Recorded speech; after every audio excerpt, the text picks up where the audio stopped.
The story begins with a police officer trying to unleash his powers. He is attempting to awaken the Zephyr Impact power. He directs his palm forward with full force to strike the plants in front of him. However, the plants do not move at all. Seeing this, the police officer feels disappointed and pessimistic. Nevertheless, he keeps trying to convince himself that one day he will successfully possess the Zephyr Impact power. We are then shown a view of the small town where the police officer works. The police officer tries again to summon his abilities to awaken the Zephyr Impact power. Unexpectedly, a few plants start to sway and shed some of their leaves. The police officer is surprised. He wonders, has he succeeded? Suddenly, the chief arrives and leaps towards him, yelling his name. Kong Muho, the police officer, tries to dodge the chief's attack. He shouts to the chief that he has succeeded. He has managed to awaken the Zephyr Impact power. However, the chief doesn't seem to believe Kong Muho's words. He has never seen anyone successfully use that power, especially not Kong Muho, who is lazy to practice. It is impossible for him to awaken that power. Kong Muho keeps shouting with full confidence that he has succeeded in awakening the power. The chief continues to say while attacking Kong Muho that such a power as Zephyr Impact does not exist. But Kong Muho still firmly believes that such power exists. The chief again refutes Kong Muho's belief, saying that if the power really existed, people on the internet would already be buzzing about it. However, Kong Muho maintains his belief that Zephyr Impact exists and that he is the first person to use it. Exhausted, the chief stops attacking Kong Muho. None of his attacks have managed to hit Kong Muho. A bit desperate, the chief hopes that Kong Muho will allow him to hit him just once. Kong Muho is surprised by the chief's request. He loudly asks if the chief really wants to do it. Then, with a loud voice, Kong Muho permits the chief to hit him once. Without waiting long, the chief throws a punch at Kong Muho's face. Meanwhile, Kong Muho stands calmly, bringing his palms together. He seems to be trying to focus his internal energy to withstand the chief's punch. Due to the energy focused by Kong Muho, the chief's punch seems to hit a hard wall. As a result, the chief's body is pushed back and falls over. The chief is angry seeing his subordinate's actions, as if he is being mocked. Kong Muho just smiles slightly, seeing the chief's annoyed face. The chief realizes that he is old and no longer a match for the younger generation like Kong Muho. Kong Muho, somewhat arrogantly, says that the chief fell because he has managed to awaken the power. The chief acknowledges Kong Muho's prowess. He says that Kong Muho's abilities are too great to be wasted in that small town. Kong Muho smiles proudly. He then wants to show the chief that he can use the Zephyr Impact. He directs his power to hit the plant in front of him. But unexpectedly, the plant that was the target of Kong Muho's attack does not move at all. Kong Muho looks disappointed as he fails to awaken the Zephyr Impact power. The chief laughs, mocking Kong Muho's failure. The chief then orders Kong Muho to go and capture Kong Chul for stealing from a rich man named Choi. Kong Muho then complies with the order. Kong Muho quickly gets into the car and speeds off to find Kong Chul. It is then narrated that a few years earlier, an ancient book on martial arts was discovered. Experts then analyzed the ancient book and uploaded it to the internet. The book contained a guide to mastering internal energy techniques. Many people laughed at the contents of the book, considering it to be nonsense. However, there were still a few people curious about the skills taught in the book. Some even trained for 2 years using the guide from the book, and they succeeded in obtaining the internal energy skills. Subsequently, people began to take interest and wanted to learn internal energy techniques. They then tried to develop their own martial arts to create new internal energy techniques. And a new era began, where almost everyone had learned martial arts. Even many women became martial arts experts, making it difficult for criminals to harass them. An era where big-bodied people could no longer boast and do as they pleased. As experienced by a fat man who was beaten by a woman he harassed. The fat man was left sprawling and unable to move. People gathered around the fat man to see what had happened. Suddenly, a bespectacled man approached the crowd.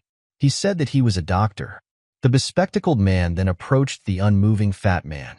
He clenched his right hand and prepared to use the defibrillation punch on the fat man. The punch was created by the Martial Arts Club for emergency medical situations.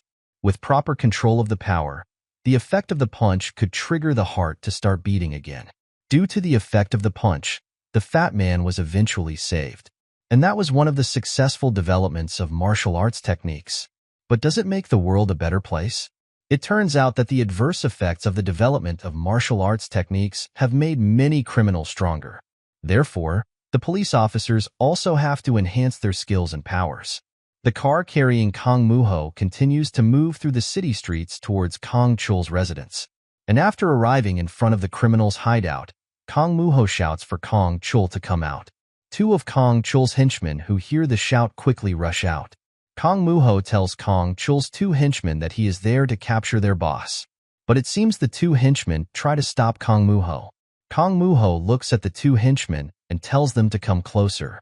The two henchmen beg Kong Moo-ho not to capture their boss. However, Kong Moo-ho refuses to listen to the henchman's request. He still wants to capture Kong Chul for committing crimes. The two henchmen become angry and shout that they will not let Kong Moo-ho enter their hideout. Kong Moo-ho glares at the two people in front of him. Meanwhile, the two are ready to block Kong Moo-ho. One of Kong Chul's henchmen jumps up while spinning. It seems he is using the sacred worm technique.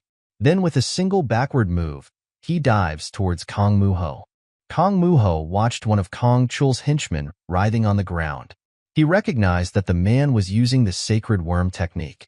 The man's mouth was producing incoherent sounds. Kong Moo-ho couldn't understand what the man was saying. Kong Moo-ho approached the man writhing on the ground. He tried to ask what the man was saying, but the man got angry and said, "Have you ever heard of a worm that can talk?" Kong Moo-ho laughed at the man's angry remark. Suddenly, the man lunged at Kong Moo-ho with his body. Kong Moo-ho jumped to avoid the sudden attack. Then he landed on the man's body. The man screamed, feeling as though something heavy had landed on him. In an instant, the man became helpless under the weight of Kong Moo-ho's strong body. The man tried to writhe again to free himself from Kong Moo-ho's pressure on top of him. Meanwhile, Kong Moo-ho laughed at the man's behavior, moving like a worm in heat. The man's friend prepared to save him. He then unleashed his martial arts technique. It turned out that the man's friend used a martial arts technique to make his body as strong as iron. He then shouted for Kong Moo-ho to attack him. Hearing the provocation from the man's friend, Kong Moo-ho immediately used his martial arts technique and kicked his opponent's body. With just one attack, both of Kong Chul's henchmen were easily defeated.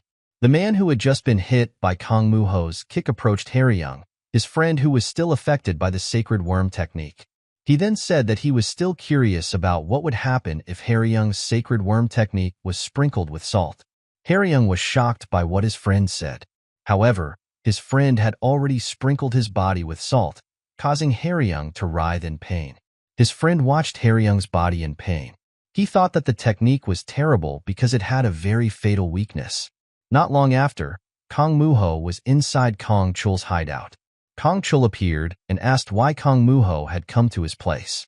Kong Moo-ho then explained that he had come to capture Kong Chul for stealing from others. Kong Chul claimed that he only took a book from the rich man's house. But for Kong Moo-ho, it was still a criminal act. Kong Chul said that the book he stole was worthless. It was just a book about the deer punch technique. Suddenly, someone came and said that the deer punch technique was an air circulation technique. It was a development technique that could open blood vessels and make internal energy develop rapidly. So the book was very valuable. Kong Moo-ho looked back and noticed the man who had spoken. The man, wearing a hat and glasses, seemed silent and slightly bowed his head. Kong Chul suddenly shouted, pointing at the man with the hat. He said that the man had ordered him to steal the book. Hearing Kong Chul shout, the man got angry and said that Kong Chul was untrustworthy. He immediately attacked Kong Chul with great force. With just one punch, Kong Chul's body was destroyed by the man's immense strength. The book fell from Kong Chul's grasp. Kong Moo-ho was shocked by what he saw. The man with the hat had finished off Kong Chul right in front of him. He then tried to attack the man from behind with a punch. But it turned out that the man with the hat had superior martial arts skills. He was able to withstand Kong Moo-ho's attack using the book as a shield. The book containing the deer punch technique was scattered by Kong Moo-ho's punch. The man with the hat got angry because the book he was after was damaged. He then focused his power to strike Kong Moo-ho. He spread his palm to channel internal energy from his body. A clear symbol was visible on his palm. The man's palm shone brightly because of the concentrated energy. Then, with one swift motion, he directed that energy at Kong Muho's face. The powerful energy released from the man's palm struck Kong Muho's face, sending him flying outside. He felt his body being hit by something enormous. He recognized the immense power as Zephyr Impact. He was amazed at the man who could master the Zephyr Impact technique. Kong Muho's body was thrown several meters away. Unbeknownst to him, 2 important pages from the scattered book stuck to his body and were carried along as his body flew from the powerful blow. As a result of the hard blow dealt by the mysterious man, Kong Muho was severely injured and had to undergo treatment in the hospital. Kong Muho still appeared to be lying weakly in his bed with his eyes closed. A few days later, Kong Muho opened his eyes when he heard some people approaching him. It turned out to be the chief and a doctor. The chief asked about Kong Muho's health condition after receiving that hard blow. Kong Muho slowly began to regain consciousness and smiled at the chief. The police chief was glad to see his subordinate had regained consciousness. He said that Kong Muho had been unconscious for a month. Kong Muho was shocked to hear the chief's explanation that he had been unconscious for a month in the hospital. He tried to get up, but the doctor forbade him because his body was still not strong enough. The chief then reiterated that Kong Muho had been unconscious for a month. He rushed to the hospital because the doctor called and said that Kong Muho would wake up soon. Kong Muho smiled happily because he received attention from the chief. Suddenly, Kong Muho felt unable to move his legs. He looked down at his lower body to make sure his legs were still there. He then told the doctor that he could not move his legs. The doctor explained that Kong Muho's muscles and nerves were severely injured and would need rehabilitation to function again. Kong Muho was happy because at least there was still a chance to heal his legs. The doctor advised Kong Muho to always try hard during rehabilitation to recover quickly. Kong Muho understood and promised to work hard. The police chief asked Kong Muho what had happened to him that caused such severe injuries. Kong Muho then explained that when he was with Kong Chul, someone suddenly came and knocked him out with a single Zephyr Impact punch. The police chief couldn't believe that someone could master the Zephyr Impact technique. He thought Kong Muho's story was exaggerated. But Kong Muho replied that he was sure he had seen the power of the Zephyr Impact technique. Kong Muho thought that he had to find the man who had the Zephyr Impact technique. Unfortunately, he did not recognize the man's face. He only remembered the tattoo on the man's palm. Kong Muho then recalled Kong Chul's 2 subordinates. They might know about the mysterious man. The police chief then told Kong Muho to focus on his recovery first. Kong Muho understood the chief's words and promised to work hard to recover quickly. The police chief and the doctor then left Kong Muho's room. The police chief asked the doctor about Kong Muho's chances of recovery. The doctor replied that it was very difficult. Kong Muho's injuries were so severe that he was not sure if Kong Muho could walk normally again. The police chief was shocked to hear the doctor's explanation. He felt sorry for what had happened to Kong Muho. A month had passed. Kong Muho seemed to be trying to train his leg muscles to walk properly. He tried to take steps slowly. Kong Muho found it difficult to walk even though it was just slowly. The chief and the doctor who were treating him accompanied him during his rehabilitation. Kong Muho shouted happily because he felt he could lift his leg to step. But when he put his foot back on the floor, his balance wobbled. His legs were still not strong enough to support his body, causing him to fall. Kong Muho then tried to get up. He said that he was fine and could continue the rehabilitation. The doctor looked sad seeing Kong Muho's condition. He tried to tell the truth that the chances of Kong Muho returning to normal were very slim. Kong Muho looked disappointed hearing the doctor's explanation. He hoped there was another way for him to return to normal. The doctor apologized because there was nothing that could be done medically at this time. Kong Muho was silent. Tears started to wet his cheeks. However, he tried to console himself that at least he was still lucky to be alive after being hit by such a powerful blow. The chief looked sad seeing his subordinate's condition.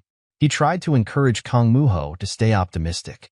Kong Muho said that he was not sad. He was even happy. Hearing Kong Muho's words like that, the police chief told Kong Muho to stop crying. Kong Muho said that he was not crying. The chief smiled and hoped that Kong Muho would live as usual. Kong Muho nodded, and said he wanted to eat because he was already feeling hungry. For the next few days, Kang Moo-ho still had to stay in the hospital for rehabilitation. Until one day, Kang Moo-ho was allowed to go home. The chief picked him up and intended to escort Kang Moo-ho's return from the hospital. The chief advised Kang Moo-ho to rest at home for a few days first. Suddenly, Kang Moo-ho said that the chief did not need to escort him all the way home because he wanted to walk alone. The chief was surprised, asking if Kang Moo-ho would be all right if he went alone. Kang Moo-ho replied that he would be fine. Finally, the police chief followed Kang Moo-ho's words. Before leaving, he told Kang Moo-ho to rest for 6 months first and then come back to work in the administrative division. Then the police chief left Kang Moo-ho alone while carrying Kang Moo-ho's belongings. Meanwhile, Kang Moo-ho was seen walking with the help of his 2 crutches along the city streets. On his way, unexpectedly, Kang Moo-ho met Kang Chul's 2 subordinates, Hae-ryung and Jin Ryong. Hae-ryung asked Kang Moo-ho why he was still alive while their boss had died at the hands of that man. Hae-ryung's face looked angry seeing Kang Moo-ho. Kang Moo-ho could not say anything. He didn't know what to explain to the 2 people. He tried to apologize to Kang Chul's 2 subordinates because he could not protect their boss. Apparently, Hae-ryung did not want to hear Kang Moo-ho's explanation. She then unleashed her sacred worm martial art technique to attack Kang Moo-ho. In his current condition, Kang Moo-ho could not avoid Hae-ryung's attack. He fell to the ground, hit by Hae-ryung's body push. It seemed that Hae-ryung was not satisfied beating Kang Moo-ho even though he had fallen. She was ready to attack Kang Moo-ho again with the sacred worm technique. She took off her clothes and squeezed Kang Moo-ho's body. Meanwhile, Kang Moo-ho could not do much. He could only resign himself to receiving Hae-ryung's attack. Apparently, Hae-ryung wanted to direct her armpit to Kang Moo-ho's face. Kang Moo-ho seemed unable to stand the stench coming from Hae-ryung's armpit. A few moments later, Hae-ryung asked if Kang Moo-ho felt disturbed. Kang Moo-ho then replied that he felt disgusted and could not stand the smell of Hae-ryung's armpit. Hae-ryung got up and put her clothes back on. She felt satisfied enough because Kang Moo-ho had seen her sacred worm technique. Besides, she felt it was unethical to beat someone who couldn't walk. She then got up to leave. Before leaving, she told Kang Moo-ho that they were both going to Seoul to form a criminal gang to take over Seoul. Kang Moo-ho was shocked to hear Hae-ryung and Jin Ryong's plan. He said why they both could not stop doing evil deeds. Hae-ryung then snapped at Kang Moo-ho loudly, telling him not to talk much, let alone meddle in their affairs. She planned to form a group called the Ultimate Dragon Clan. One day, if Kang Moo-ho could not get a job in that small town, he could go to Seoul and look for their group. She promised to give Kang Moo-ho a suitable job. Hae-ryung then left Kang Moo-ho, who was still sitting, watching their departure. The story shifts a few hours later to Kang Moo-ho's home. He was seen sitting at his desk, staring at a box in front of him. He seemed silent, gazing at something inside the box. Inside the box were a stack of work uniforms and several sheets of paper. Kang Moo-ho's gaze focused on one of the sheets of paper among the stack of work uniforms. He appeared unsure of what was written on the sheet of paper. He felt he did not own such an item before. A few moments later, he seemed to start recognizing the sheet of paper. He took the sheet of paper. Kang Moo-ho did not understand why a page from a book on energy circulation techniques was among his work uniforms. It turned out he had unconsciously obtained the sheet. It contained writings about energy circulation techniques, a cultivation technique to release blood flow and enhance the body's energy flow. Kang Moo-ho tried to understand the meaning of the writings on the sheet of paper. He thought about asking a professional to understand the techniques taught by the sheet. But after some contemplation, Kang Moo-ho decided to study it himself. The first thing he needed to do was learn to read and understand the meaning of the Chinese characters on the paper. For days, Kang Moo-ho spent his time studying the Chinese characters on the sheet. He worked hard to decipher the meaning of each word on the valuable book's page. He could barely take care of himself because he was so focused on studying. The police chief, seeing Kang Moo-ho in a disheveled state, suspected that Kang Moo-ho had given up. He was angry and tried to make Kang Moo-ho stay optimistic. Kang Moo-ho did not understand what the police chief was saying. At this moment, he only wanted to focus on studying. Seasons changed. Kang Moo-ho continued his days learning the techniques taught by the sheet. He even missed work despite the 6 months of rest given by the chief already being up. The police chief was, of course, angry. He was disappointed in Kang Moo-ho, suspecting he had given up. Before, Kang Moo-ho had promised to stay enthusiastic about continuing his life. Meanwhile, Kang Moo-ho reasoned that he was currently focused on studying. He never felt pessimistic as his boss assumed. Apparently, Kang Moo-ho had spent over 6 months studying several martial arts techniques. In addition to practicing cultivation techniques, Kang Moo-ho also studied acupuncture techniques to strengthen his body. He had to seriously study both techniques because if applied incorrectly, his body could be destroyed. Kang Moo-ho began to study acupuncture techniques to combine them with cultivation techniques, making his body stronger. Kang Moo-ho had been learning the energy release cultivation technique for a year. He always felt his body warm when practicing the technique. However, due to his poor physical condition, he could not release any energy. After some time, Kang Moo-ho could finally use the boundary release cultivation technique and acupuncture strengthening alternately. However, for the last 3 days, he did not feel anything when using both techniques. He wondered if he should stop. Kang Moo-ho then stopped his training because he felt hungry. He walked to the living room to find food. Suddenly, Kang Moo-ho felt something strange happening to his body. In an instant, all the acupuncture needles stuck to his face detached. The needles seemed to be pushed out and scattered. Then a few moments later, blood came out of his mouth. Even blood flowed from his nose and eyes. Kang Moo-ho did not understand what was happening to him. He screamed because he felt a strong surge of energy throughout his body. His body seemed to float and then fell, lying on the floor covered in blood. That night, Kang Moo-ho fell and did not move because he could not withstand the energy activities in his body. By morning, Kang Moo-ho was still lying in his living room. Suddenly, the police chief came to Kang Moo-ho's house in anger because Kang Moo-ho had not answered his calls. When he entered the living room, the police chief was shocked to see the blood scattered on the floor. He saw Kang Moo-ho lying motionless, his body covered in blood. The police chief screamed, asking what had happened to his subordinate. He approached Kang Moo-ho and tried to awaken him. He suspected Kang Moo-ho had ended his life because he could not bear the fate he was facing. While crying, the police chief tried to ensure Kang Moo-ho's condition. He suspected Kang Moo-ho could still be saved. Then he tried to give aid to help Kang Moo-ho breathe again. The police chief kept shouting for Kang Moo-ho to wake up. He tried to continue giving aid to help his subordinate breathe again. Kang Moo-ho's body still showed no response.